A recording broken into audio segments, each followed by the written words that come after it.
Conference, and I'm an Associate Professor of Gender and Women's Studies at the University of Wisconsin-Madison. And we have Ellice Patterson, the founder and executive and artistic director of Abilities Dance, a Boston-based dance company that welcomes artists of all abilities.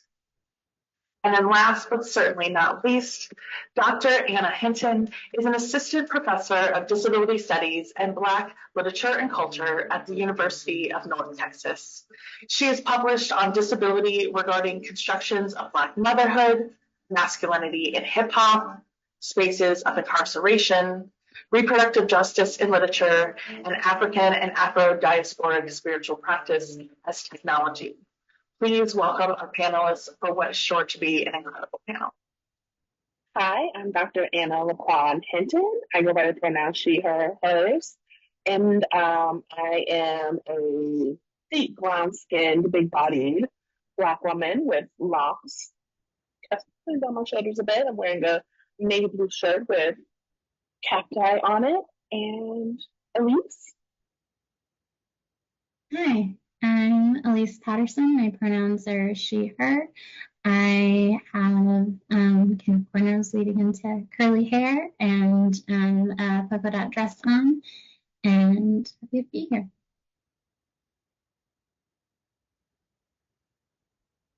So thank you, Ellice. I am thrilled for us to have this conversation. I want to start by offering the opportunity to talk a little bit about Abilities Boston and your vision, and a little bit about your story and how you got there, if you don't mind.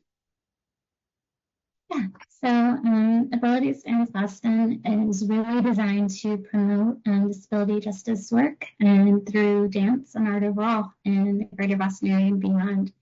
And it was founded in 2017.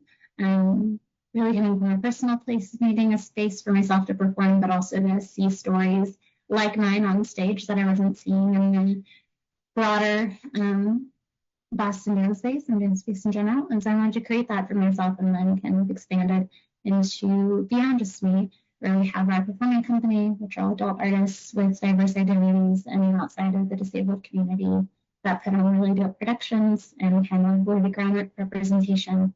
And a little bit deeper in our community engagement work, which are conversations and lectures around disability justice work and cater to the various communities that we're in. And so that's actually usable, in addition to providing adaptive dance education classes for various spaces for multiple generations, diverse communities in the greater Boston area. Thank you for that. Your work looks amazing. Can you talk a little bit about how you use dance, choreography, and movement in service or as part of your disability justice activism? What does that look like in practice for you and your team?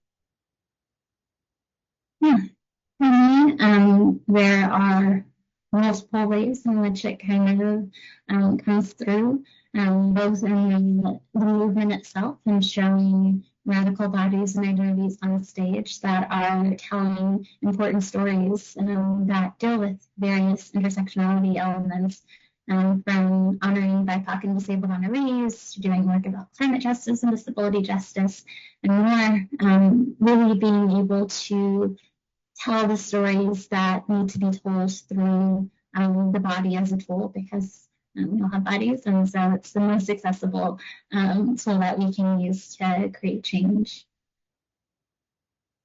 That is so generative, and it lines up with a couple of questions I have. I think first, I would love to hear you talk more about stories.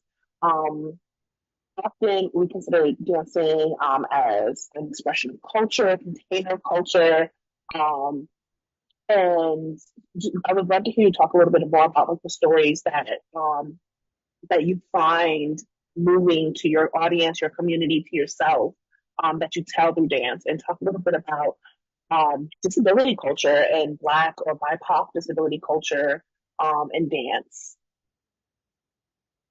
Yeah, storytelling is really central to the work that I do. I find, probably from a more personal perspective of just being an avid reader, I mean that since childhood, and wanting to be able to tell stories through this kind of work, but also wanting stories to be real and reflective of the various identities that I and others in the company hold. And those stories all align in various intersections. And I think one example is a recurring spring series we do called Intersections, which is highlighting BIPOC and disabled honorees, because it is important to honor the duality of both identities and how that comes into various practices for honorees both past and present. And being able to tell their stories on stage is something that I feel like represents not just disability history and the present of the work and activism movement, but also culture as well, and being able to really show disability culture through the various movements that we do, through the various identities on stage, and also through and access elements of audio descriptions that aren't just identifying the movement, but including narrative within that as well. So being able to really take an access element and make it more universally designed for everyone to be able to hear, since it's played over the music for all to hear, and really add an element of storytelling and culture in that way. I really want to give you the opportunity to showcase some of your work. Do you mind just sharing some of your more recent honorees and their work? And then I also want to give you the opportunity to talk about what disability justice looks like when creating accessible spaces. What that can look like in a performance art space, which can often be inaccessible for people for various reasons. So let's start with the first one. Can you talk a little bit about the honorees? You mentioned them, and once again, the line around storytelling is so powerful. So just to hear some of those stories and to give us a better sense of what this looks like in practice, and just to share your work. Yeah. We have a couple of examples from our most recent show, Intersections V3. One was a disabled Palestinian poet named Yafa, who it was amazing human to work with and learn about their story and their journey, and to be able to take that on the stage and also connect it to the African movements, to West African movements, to a variety of different kind of intertwining liberation struggles that are important for all of our communities. And also, always there in person to be able to have conversations with the dancers as well, which also allowed for a deeper layer of engagement in the work, to be able to have their presence was beautiful. Another honoree is Alicia Alonso, who was a blind ballerina, and that piece was also an interesting element as an ancestor, and just researching her work, but also realizing that she didn't really speak of disability outside of how to overcome it in a performance space, and so part of it was kind of speculating if she would even consider herself as part of the community or part of disabled dance, and also reflecting too about being BIPOC women leadership and how that can also affect how much you share with the public. And so being able to really dive into various stories, various cultures, various movement forms to really tell the stories on stage was really important. Any advice to folks who are who do occupy multiple marginalized identities, especially disabled or other Black, other women of color, or Black disabled other women of color, who are trying to hold those multiple political and social and cultural objectives that they have together, not feel like they have to sacrifice one as they move through different spaces. Any advice for them from what you've done thus far? Yeah, I think recognizing it's an ongoing journey, recognizing that there will be moments where it might be that you just need to lean on community and trying to develop community of other, whether it be other Black disabled women or other multiply marginalized identities that folks might have that will get it to bent to provide further support, to provide resources if able or applicable. All of that has been really important to me in my journey of just building community and to reach out to folks, even if it's a cold call or cold email. I've made so many professional connections and friends just through reaching out and saying, love the work that you're doing and would love to connect and know more. And I found that's been really helpful in my journey of continuing to push against a lot of barriers that happen in this very new town.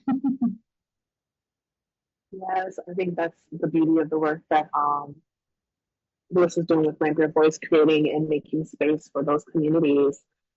So, what do you see in the future of your work, your company's work, for yourself? I'm intrigued, and I just know that it's more timely than ever. So, any projects you want to share, ideas, working on? I mean, we're continuously creating productions and already in a rehearsal series for one, which is a more dancer-led show that will be virtual on August 24th. So stay tuned for that. There will be continuous performances happening, as well as opportunity to go back and watch some, even if it is for a second or third time, to catch some things you might have missed on our YouTube page. But as far as like organizational aspirations and goals, we are in the process of hiring a couple full-time roles, as well as Andrew becoming full-time in the summer. And so that is exciting on a more sustainability level. And that is my personal professional goal this year of trying to create those opportunities so that I can release those responsibilities and be able to kind of share stress as resistance more in my practice, and to be able to think more about my own personal goals and what I want to achieve outside of the organization, which I find also is important to separate the two. Yes. So I believe you talked a little bit about working with other local arts organizations to help them think about accessibility.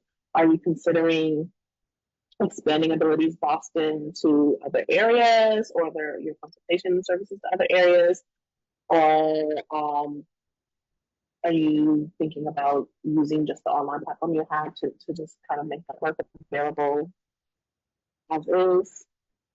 Yeah, we're always welcome to having conversations about how other spaces can be more accessible virtually or in person locally into the Boston area. Always open for that.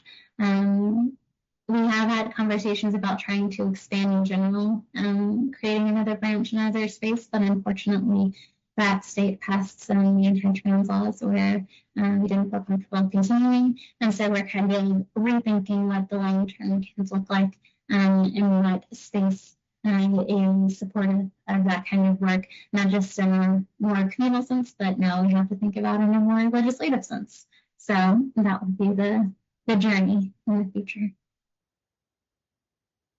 That's just wonderful. I think we're coming towards the end, and so just one question I have, and it's going to be just more fun. Do you have any favorite dancers that, or performers or performances or moves that just kind of bring joy to your life right now? There's so much going on that's heavy in the world, and I think that's what's so beautiful and restorative about movement is the potential for joy. So, you want to share a little? I feel like I have so many artist friends that I don't want to say, here's a favorite, and then someone watches and say, why are you mentioning me? But I think in general, just finding opportunities to connect with more local shows and being able to kind of get out of my apartment or out of the headspace of some of the hard realities and just to avoid movement, or even if the movement is having a deeper, more political area, just to be able to engage more intentionally with community and support. And that's definitely something that has been more of an intention this summer than not, is to just try to support as many performances as I can and to engage.